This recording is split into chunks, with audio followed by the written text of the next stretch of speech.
자, 오늘날 현대 사회는 의학 또는 의술의 발달로 인해서 이제 사람들의 평균 수명이 엄청나게 길어졌습니다. 근데 동시에 이 병균, 질병도 또한 발전하고 있지요. 이름 모를 병, 원인 모를 많은 그 병들이 우리 현대인들을 위협하고 있고요. 이 코로나19 작년 12월 말에 12월 중순경에 발병을 한 것 같아요. 근데 이렇게 온 세상을 오랫동안 이렇게 힘들게 할 줄은 몰랐지요. 이 바이러스 질병도 점점 발전하는 것 같습니다. 어차피 우리 사람은 체질적으로 끊임없이 병마와 싸우면서 살아가게 돼 있지요. 이 세상을 떠돌아다니는 병균과의 전쟁. 특별히 앞으로는 이 바이러스, 이 전염병, 이것이 심각해진다. 또 그렇게 말하지만, 자, 이 험한 싸움의 항목판에 우리가 때로는 쓰러지기도 하고요. 때로는 적응하기도 하고요. 어찌 보면은 삶의 삶이라는 것이 이 병과의 동침이다, 동행이다. 이런 표현이 어떨지 모를 정도입니다. 자, 그런데 병이라고 하면은 세 종류를 우리가 생각을 하게 됩니다. 첫째는 육신의 병. 우리 몸의 질병이지요. 둘째는 마음의 병, 근심, 걱정, 염려 등입니다. 셋째는 영혼의 병, 죄의 문제, 종교적인 그런 질병. 근데 종합적으로 볼 때 이 세 가지는 결국 하나에서 나온다. 그렇게 말하기도 합니다. 사람이 종교적으로 타락할 때, 그러니까 그 영혼, 그 존재 근본의 문제가 흔들릴 때, 그때 정신적인 질병이 오고요.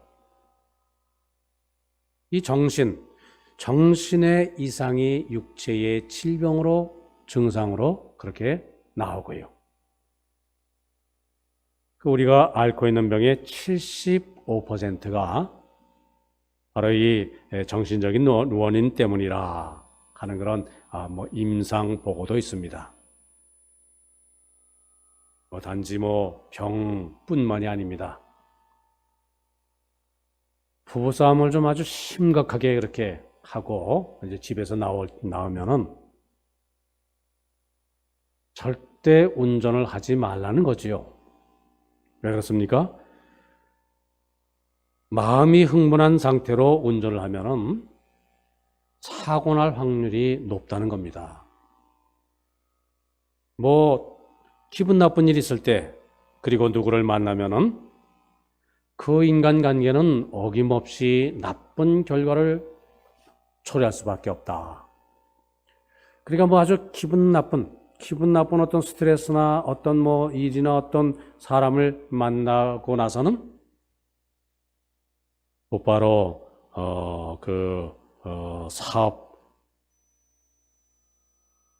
사업하는 분들, 상대방을 만나지 말라는 거지요. 좀 기분을 좀 가라앉히고 정신적인 안정을 되찾은 다음에 그 다음에야 사람을 만나야 실패하지 않게 된다. 일리가 있는 중요한 얘기가 아닙니까?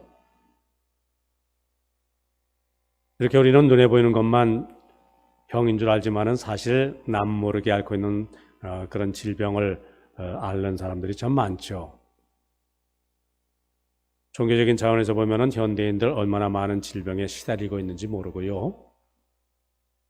오늘 본문 말씀 보면은 적어도 세 종류의 환자에게 등장합니다. 첫째는 내가 무슨 병에 걸렸는가, 그것을 알고요. 그 자각, 한다. 그렇게 표현하지요. 그리고 그래서 의사를 찾아가서 치료를 받는 환자. 두 번째는 이런 환자도 있어요. 아픈 것은 아는데 의사를 찾아갈 용기가 없는 사람. 그러니까 질질 끕니다. 미룹니다.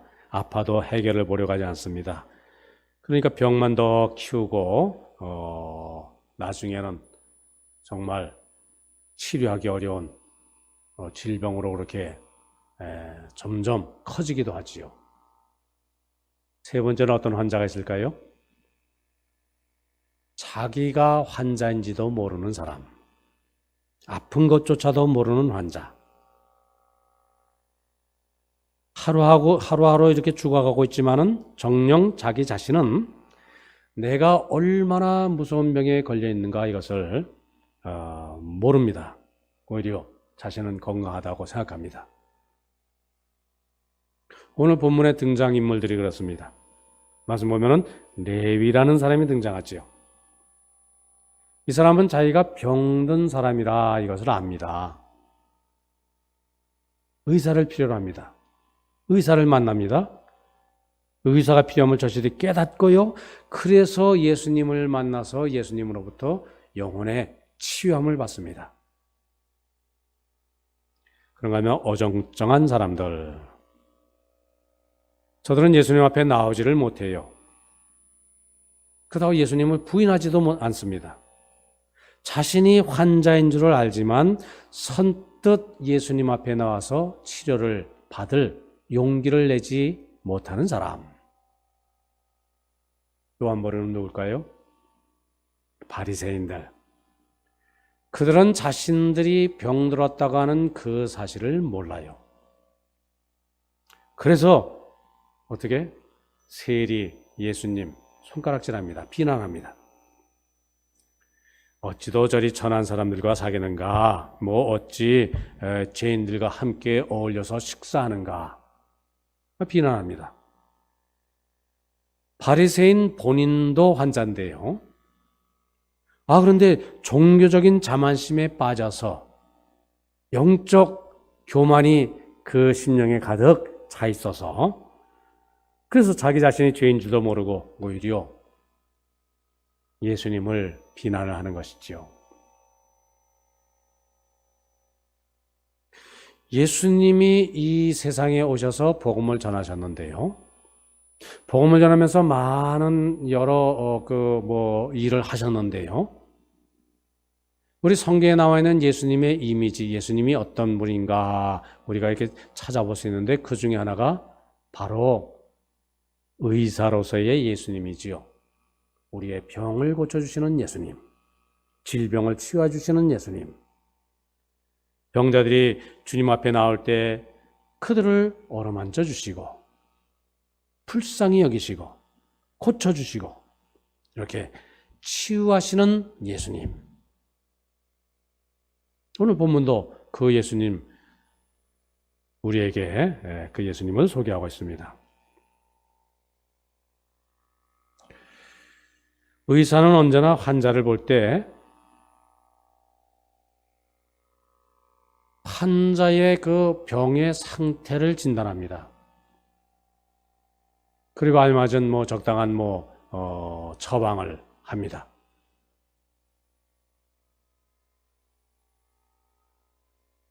이제 병원 또는 이제 그 의사 수련을 하는 그 의과 대학생들, 또 의사가 있는 집안, 신방하면은 저는 꼭 그렇게 기도를 드리지요. 우리 아무개 또는 아무개 집사님이 예수님 닮는 의사가 되게 해 주시옵소서. 육신의 질병뿐 아니라 많이들의 그 마음의 질병도 고치고 영혼까지도 고치고 사람들의 영혼만 고치는 것이 아니라 이 사회의 깊은 질병까지도 치유하는 예수님 닮은 의사가 되게 해주세요. 이렇게 기도를 드리곤 하는데요. 자, 예수님, 의사이신 예수님 어느 날 레위라는 세리가 세간에 앉아 있는 것을 보셨지요. 진단하십니다. 그리고 치료해 주십니다.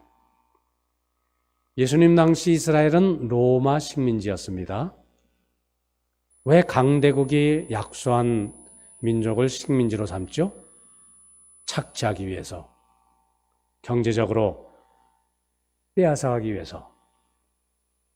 근데 로마의 통치 방법은 로마가 직접 경제적인 착취, 그것을 하지 않습니다. 그러니까 로마는 이스라엘에서 세금을 직접 거두질 않습니다. 왜? 그러면 많은 저항이 있거든요. 그럼 어떤 방법을 씁니까? 유대인 중에 사람을 골라서 그 사람이 대신 자기 백성들의 그 여러 경제 활동 가운데서 세금을 거두게 하고, 그래서 그 거둔 세금을 로마에 바치게 하고, 그 대신 그 세금 받는 그 세리는 자기 마음대로 세금을 거둘 수가 있습니다. 그런 권한을 줍니다. 그러니까 자기가 거둔 세금 중에서 일부는 로마 정권에 바치고 나머지는 자기 수입으로 삼고, 어떤 사람들은 그러니까 로마 그 정부에 바쳐야 될 세금보다도 훨씬 더 많은 고가의 그 세율을 부과해서 세금을 거둬들이기 때문에, 그래서 세리 그러면은 다 손가락질 받는 사람입니다. 로마 정부를 위해서 일하는 사람, 고금리로 착취하는 사람. 그래서 이런 말이 있다고 합니다. 당시의 유행어가 세상에서 제일 무서운 짐승이 무엇이냐? 뭘까요? 산에서는 호랑이와 곰이요, 또는 사자요. 성 중에서는 세리라 하는 그런 말이 있다고 합니다. 이처럼 사람들에게 미움, 혐오의 대상, 그게 세리입니다. 그 세리는 오히려 그러면 그럴수록, 그래, 나를 그런 눈으로 쳐다봐? 나를 인간으로 상대를 안 해? 그러면 뭐 좋지 뭐. 그러면 나는 너희들의 눈총을 받아도 나는 뭐 돈만 있으면 된다. 돈으로 난 보상받으면 된다. 오히려 더 세금의 비율을 더 높입니다. 그런데 그 세리의 마음속에도 어떤 마음이 있을까요? 본질적으로. 그래, 내가 세상 사람들로부터 손가락질을 받고 세상 사람들로부터 이렇게 소외되고, 그래, 나는 돈을 행복의 목표로 삼겠다. 뭐 이렇게 생각하고 의지했는데, 실제 그 영혼 깊은 곳에는 결코 진정한 행복, 기쁨, 돈이 주지 못한다. 이것이 있었지요. 마음의 한쪽 공허한 빈 마음. 그 마음에 그래서 평안과 안식이 없었습니다. 그의 양심은 그의 마음을 찔러서 불안한 날이 그저 계속될 뿐이었겠지요. 자, 의사 예수님 이 세리를 보셨습니다. 그 병을 하셨습니다. 마음속 깊은 불안과 고통, 고독을 이해하셨습니다. 불쌍히 여기셨습니다. 그 마음속에 번민을 하셨고, 사람에게 손가락질을 받는 그 외로움의 깊이를 헤아리셨고, 그리고 그에게서 하나님의 일을 나타내시고자 세리 레위를 부르셨습니다. 자, 어느 날 세관에서 예수님의 부르심을 받았습니다. 그리고 레위 예수님을 만나서 다시금 삶의 의미, 삶의 가치를 회복하고 기쁨, 보람, 사는 의미를 되찾게 되었습니다. 그래서 이제 직장도 또 집도 그리고 이제껏 삶을 투자해서 얻은 재물도 그 모든 것을 뒤로 하고 그 모든 것을 이제는 2차적으로 중요하다 가치를 좀 내려놓고 그리고 본인 가장 높은 가치, 예수님을 내가 만났으니 예수님을 따라야 하겠구나. 그 삶을 산 것이지요. 그리고 그 사실이 너무나 놀랍고 너무나 감격스러워서 오늘 본문 말씀 자기 집에서 큰 잔치를 베풀었습니다. 그렇게도 아끼던 자기의 재산을 풀어서 이제 큰 잔치를 베풀면서 이제 이웃과 더불어 그 기쁨을, 재산을 나누는 것이지요. 전에는 소유지향적인 사람, 이제는 축제를 즐기는 사람, 그러니까 기쁨을 즐기고 기쁨을 나누는 사람이 변했습니다. 소유의 노예가 이제 예수님 안에서 참된 기쁨과 평안을 찾은 것이지요. 그 잔치는 진정한 그래서 삶의 본질, 삶의 기쁨을 찾았다는 것을 이웃과 더불어 나누는 정말 의미 있는 그런 잔치였습니다. 자, 이렇게 예수님은 사람을 고쳐주기 위해서 이 세상에 오신 의사시고요. 자, 진정한 사람됨의 의미를 깨닫게 하시는 만병의 의사시고요. 그래서 뭐라고 말씀하셨습니까? 오늘 본문 말씀에 참 귀한 말씀이 있죠? 건강한 사람에게는 의사가 필요가 없단다. 병든 자에게라야 의사가 필요하단다. 나는 뭐라고요? 나 예수는 의인을 부르러 온 것이 아니라 죄인을 부르러 이 세상에 왔단다. 죄인을 회개시키러 이 세상에 왔노라. 그래서 예수님이 가시는 곳마다 병든 자가 치료를 받고요, 죄인들이 용서함을 받고요, 낙심한 자가 용기를 얻고요, 절망에 빠진 자가 소망을 얻고요, 눈물이 기쁨으로, 한숨이 찬송으로, 외로움이 사랑으로 바뀌도록 우리의 존재, 우리의 삶 자체를 변화시키는 분. 그런 질병으로부터 우리의 영혼, 우리의 마음, 우리의 육신의 모든 질병을 치유하시는 의사 예수님.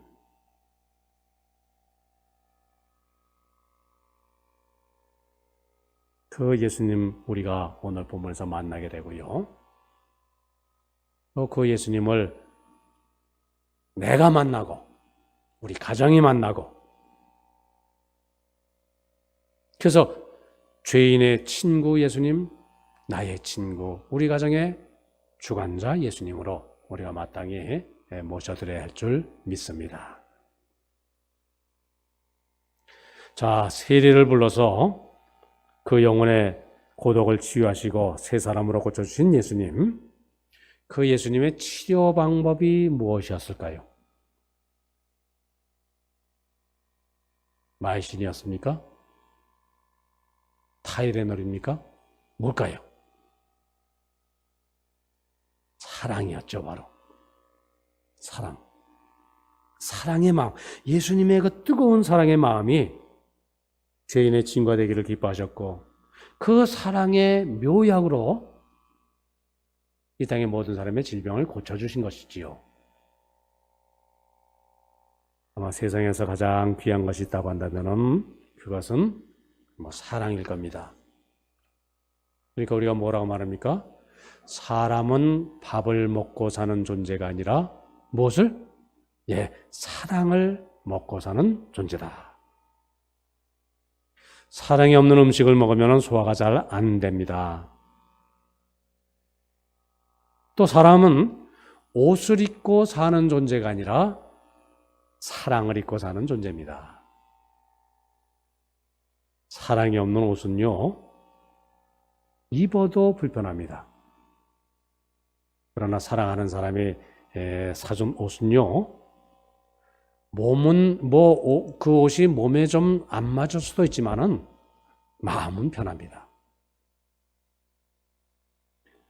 사람은 집에서 사는 것이 아니라 어디서? 사랑 안에서 사는 존재입니다. 그래서 가정은 건물이 아니라 사랑을 나누는 식구들이 함께 사는 곳이 가정이지요. 사람은 사랑 가운데서 살아야 하고요. 사랑하면서 살아야 하고요. 그러니까 만일 사랑이 없는 생이 있다고 한다면 그것은 어찌 보면은 죽은 것이나 마찬가지다. 이렇게도 말할 수 있을 겁니다. 사랑, 사실 가장 많이 듣는 말이지만은 또 이것처럼 또 알 수 없는 것도 또 참 없습니다. 일생을 배워도 다 알 수 없고 또 일생을 사랑 속에 살면서도 다 깨닫지 못하는 것. 이렇게 사랑을 많이 듣고 이야기하면서도 어려운 것은 그 사랑에도 좀 거짓이 있기 때문이지요. 사랑의 진실이 갈수록 이렇게 좀 어려워져 가고요. 사랑의 상실, 사랑의 배신,